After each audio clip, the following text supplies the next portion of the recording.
Procurement is integral to the functioning of government, and an efficient procurement system is vital to the efficiency of government. To improve the productivity of government requires us to take a good look at procurement processes and implementation and to see how we can optimize. I'm pleased to update this House that Jamaica now has a fully functional electronic procurement system, the Government of Jamaica Electronic Procurement System, GOJ.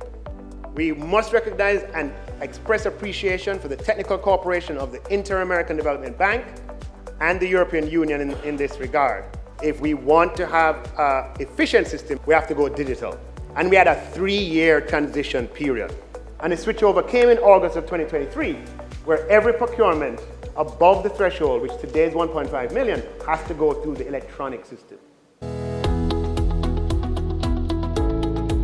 We have reviewed the Procurement Act, and we're going to be proposing some amendments to the legal and institutional framework. In the case of contracts for goods and services, we'll be increasing the threshold below which single source procurement is permissible from 1.5 million to $3 million, Madam Speaker. The 1.5 million threshold has been in place for almost a decade. And for works, it will go from $2 million to $5 million.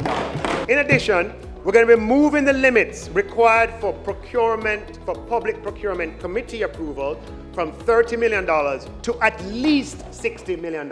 So we are going to be empowering procuring entities to have more autonomy and to award higher value contracts without need for external approval.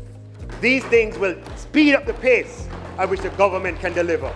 There is a mandatory 10-day standstill period in the Procurement Act. We're going to shave unnecessary delay, and we're going to abolish this mandatory standstill for all but the large procurements.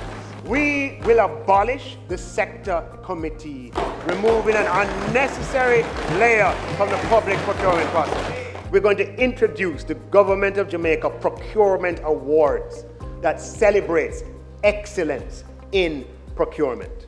We're going to change the culture around procurement.